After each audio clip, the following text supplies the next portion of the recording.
Видеокарты на архитектуре Maxwell пришли на замену Kepler еще полгода назад. Они становятся все более популярными, и повсеместно Maxwell будет внедряться только с 800-й серии NVIDIA, но в качестве обкатки ее уже использовали в GTX 750 и 750 Ti.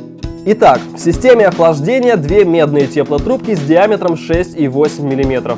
Они отводят тепло на никелированные медные пластины. К ним воздух нагнетается двумя 95-мм кулерами, у которых особое строение крыльчатки, усиливающее воздушный поток.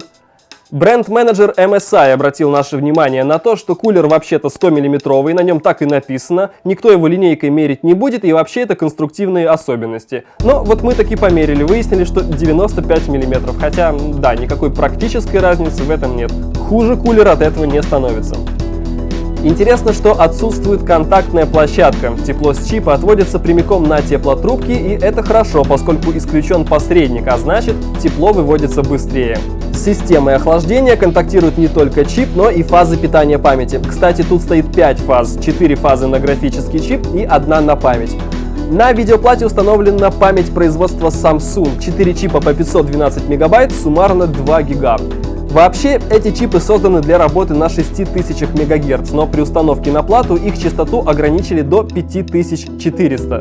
А это значит, что память можно разогнать минимум до 6000 МГц. Ну и вообще образуются широкие горизонты для оверклокерской деятельности.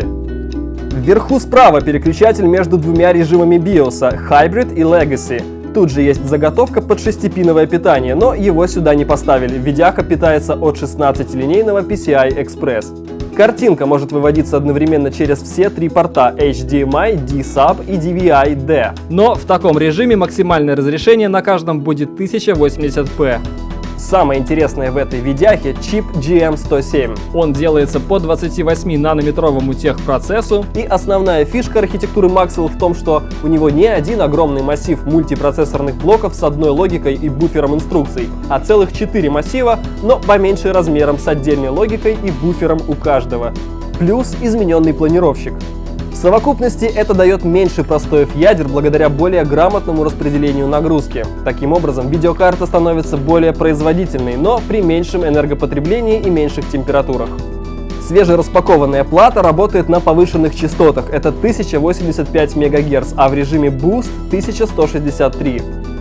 После установки комплектной софтины появляются еще 2 режима работы – Gaming с частотой 1059 МГц и Silent. В режиме Silent частоты опускаются до референсных. GTX 750 Ti тащит все современные игры, но не всегда на максимальных настройках. По крайней мере, Battlefield 4 игрался без проблем на максималке, в среднем было 39 кадров в секунду. А вот Tomb Raider и Ведьмак 2 на максимальных были некомфортны из-за низкой частоты кадров, всего 15-16 FPS. Хотя стоит совсем немного опустить графику, и тогда игрушки пойдут уже на 23-25 кадрах в секунду, а фактической разницы в качестве изображения вы не обнаружите. Результаты бенчмарков не самые высокие, но определенно выше, чем у предшественницы GTX 650 Ti. Тесты мы проводили в режиме стандартного разгона, они прошли успешно, без лагов и артефактов. В играх мы внимательно мониторили какой-нибудь дестрой с текстурами или типа того, но видяха отработала четко, проблем с изображением не возникало. Прогреть карту удалось всего до 57 градусов, и то только после часа прогрева в Battlefield 4. При этом шума никакого нет, ничего не напрягает, все это в тихой офисной обстановке.